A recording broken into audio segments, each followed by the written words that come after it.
Welcome to the 2023 Year in Review presentation. So this is our theory of change, what we are essentially trying to do with this. You could say that the cat community pretty much exists to define, improve, and promote this practice of taking climate action in a working context, not just like when you're allowed home to think about things, basically. So as community organizers, and volunteers, we try to support each other doing this kind of work, with the idea being that you might start as someone who's a little bit kind of stressed and worried about climate, but you come through the other side as an effective cat, an effective agent of change, taking some action, as you can see here. This is the general idea, and this is hopefully what we'll be using as our basis for this year and going forward. Next slide, please. Yeah, so this is what we're going to do and talk about during the time we have here. We're going to talk a little bit about the stuff we did this year.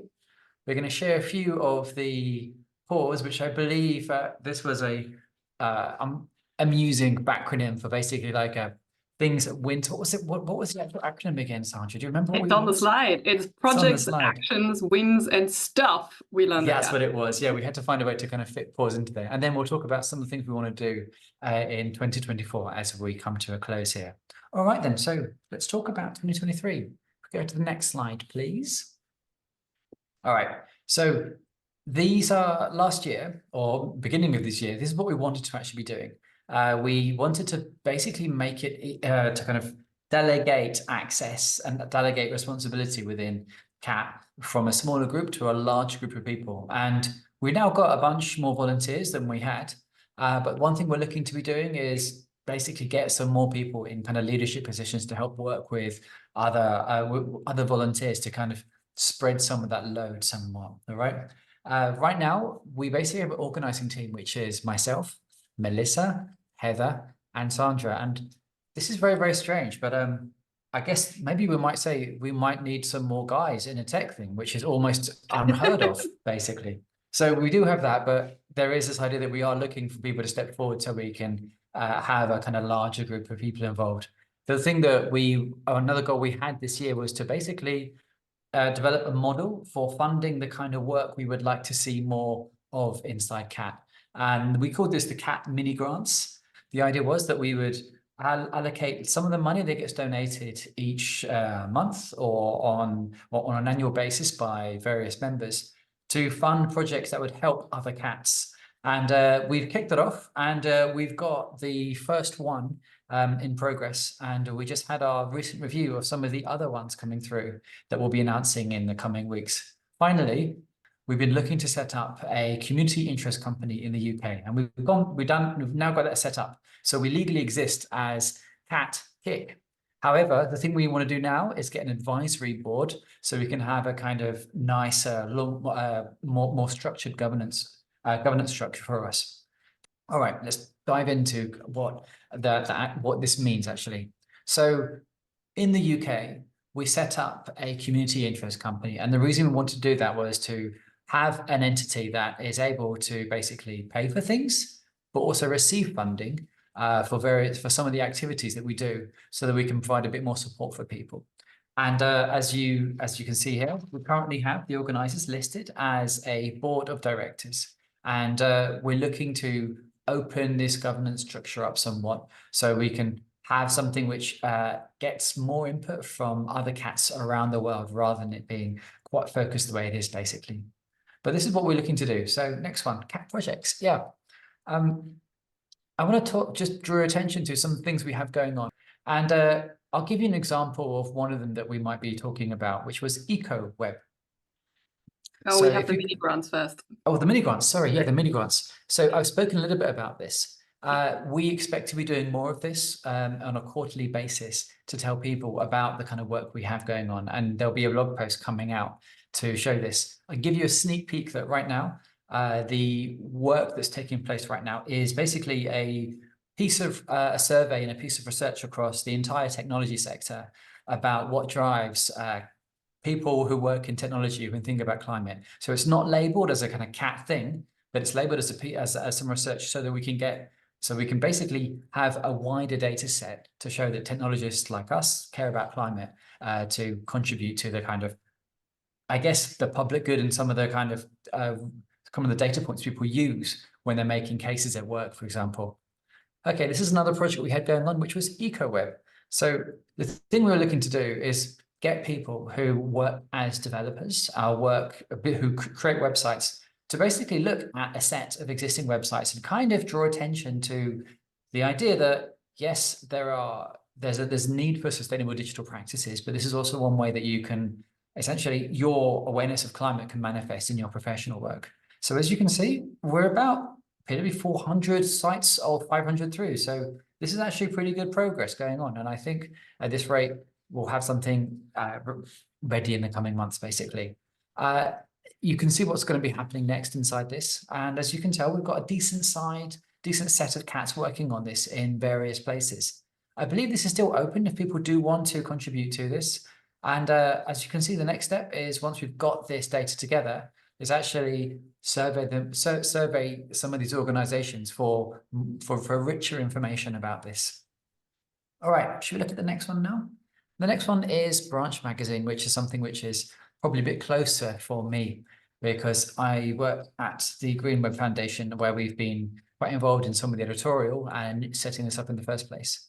You can think of Branch Magazine as the magazine by cats for cats. We've had 7 issues out this year, and as you can see, you can follow the link through all of these. There's another issue coming out next year as well, and I'm very excited about issue 8, and I'll share a bit more information about that in the new year when it's when there's an open call for proposals and articles for this. All right, so that takes us through these projects here. There's other things we have going on too as well. Like, there's a newsletter that comes out every week. All right, and we have the website, as you can see here, and we've been maintaining a kind of knowledge base in the form of Outline. This is a tool that anyone has access to if they're a member of CAT, and we're hoping to update some of that so it's a bit easier to make sense of some of the specific parts. So if you're maybe if you're in a particular channel, you'd see where some of the kind of key resources and key links might actually be. So if you're interested in helping garden a wiki or garden a knowledge base for other cats, please do drop us a message so we can get you involved in this, because this is essentially one of the next projects that we have going on from here. Like we said before, one thing we want to do is actually make it easy for cats to speak to each other. Brett has been leading on what we call Cat Roulette. I hope there are some people who are young enough or old enough to actually still remember Chat Roulette. That was the kind of idea behind that.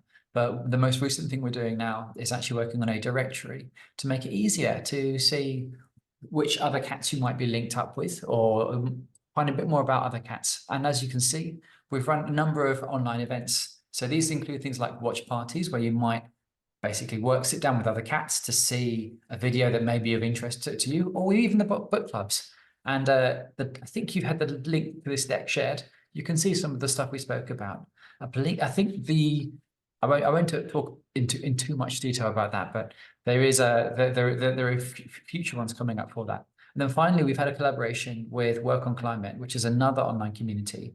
So they've been running some of these events there as well. Okay, so that's what we have there. This is the thing that I guess you can think of the projects that CAT does as one of the kind of lifeblood of CAT, basically. And if you want to do this, we're here to kind of provide some support and help you do this. So if you want to lead on any of these projects, you can. There is a process for running through this, and we actually have an open volunteering board on Trello so that you can see what's out there, and so you can roll up your sleeves and do some of that and get involved like this. All right, please do follow the links that we have on this after this call so you can see a bit more about this. So we've learned a few things over this last year, and we wanted to share those insights from running the community. So in 2022, we started sending out member surveys, one in June and one in December. And with the survey, we aim to get a better understanding of what works for our members and what needs to be improved. And the responses have been relatively low given the size of the community, with only about 40 responses per survey, but we still get a lot of rich data from that survey. So yeah, please take the time to fill out that survey. And yeah, help us learn. And over this year, compared to other years, we've seen that we have a lot of expertise in the community, with many respondents rating themselves as 3 out of 4 in their understanding of climate and tech. We also kept a consistent set of top ways in which CAT members get help, or in which CAT helped our members, I guess. So learning more about the intersection of tech and climate, making meaningful relationships, and getting answers to open questions are the top ways in which CAT has helped our members. From our Slack stats, we also can deduce that our community is relatively healthy. So we've got a steady 100 to 200 members who post weekly over the course of this last year. And from our online events, that's where we've seen the trend from last year continue, unfortunately, with fewer and fewer folks joining our online events. So we're in the process of adjusting our event scheduling for next year and have fewer but more intentional online events. We've also seen, and this is on the more positive side again, more CATs making use of our local Slack channels. So we use the local prefix in our Slack for different areas, and CATs have been reaching out to each other and meeting up in person more this year, which has been great, and it's something that we want to continue to encourage and provide support for. And then lastly, our newsletter open rates have been pretty regular at about 40%, and we've increased page views over the second half of the year as well, which is potentially an indicator that people are returning to the newsletter archive more often, which is really good. And our last learning is around forming a legal entity. So as Chris said, we became a community interest company this year, and we set out to do this in 2021, and it took us about 2 years to finish this process. The reason for this was that our initial goal was a little bit too ambitious compared to like how many folks are active and participating fully in the community. And we had to adjust things and take things a little bit slower, partially also since all of us organizers are doing this work on a voluntary basis, so we can't necessarily move as fast as we would if we would do this full time. And that is all about the learnings, but now we move on to the CAT member projects, actions, wins, and stuff we learned at CAT. So here are 3 projects that support different tech roles in taking action in the industry. We had CAT members who published a climate product management playbook, which was also presented in an event last week, so that's on YouTube as well. We had CATs collaborating together on grid-aware computing, and a few CAT members also create podcasts, and one of them here that is on the slide is focused to help designers out. So all of the different disciplines are being addressed, I guess, through our member projects as well, which is really good to see. Over the last year, there's obviously been a trend in the media as well around large language models and generative AI. It's been discussed everywhere, and CAT is not an exception. So CAT members have been responding to that with this Responsible AI Pledge Challenge in reaction to all of the buzz. So do check that out.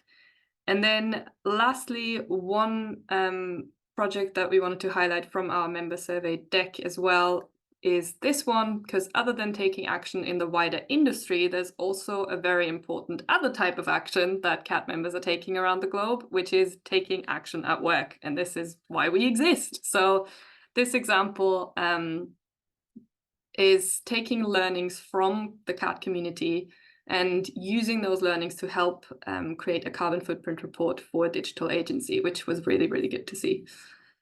And that's by far not everything. There's a lot of projects that our members have been involved in, and there is a full presentation of more member projects that you can get to through the link in this presentation as well.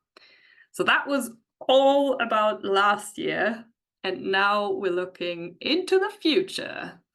So we've got a few ideas around goals in 2024.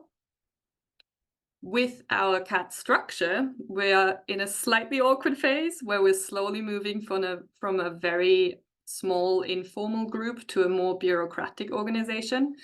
And that means we have some organizational needs that we need to take care of. And this mainly means, as Chris mentioned earlier as well, finding new project leads and organizers, but it also means growing a core community of CATs who actively participate and give back to the community. And as part of this, and this is the last bullet point here in the take care of organizational needs category, We want to increase community participation in decision making. So this is around the governance aspect of ClimateAction.tech. Secondly, we need to align our mission and our member needs. And this is something we'll dig into deeper in 2024. And again, we want to invite the entire community to participate in that as well. So more on that to come. And then, of course, we're also planning to continue our existing community projects, which help enable connection, develop a shared understanding, and create identity. And the new projects that we wanted to highlight here are the member directory revamp that Chris already mentioned. And then for Outline, we're doing a project right now where we are getting some pages ready for publishing as well, so that the internal pages are cleaned up and ready for external usage as well. But to make all of this work, we would love your help and we need your help. So you can join us as a volunteer or a lead and get involved in that way. And that also brings me to a note of thanks, because we couldn't have done what we did in 2023 without our volunteers. So a big, big thank you to all of our volunteers. You make this community welcoming and safe, and your work on various projects from channel hosting and moderation to event organizing and publishing. It's hugely, hugely appreciated. So thank you so much. And also, finally, a thank you to all of our active cats for showing up at events, sharing knowledge and news and thoughts and feelings, and making this community as humble and as friendly as it is. And that is it for 2023.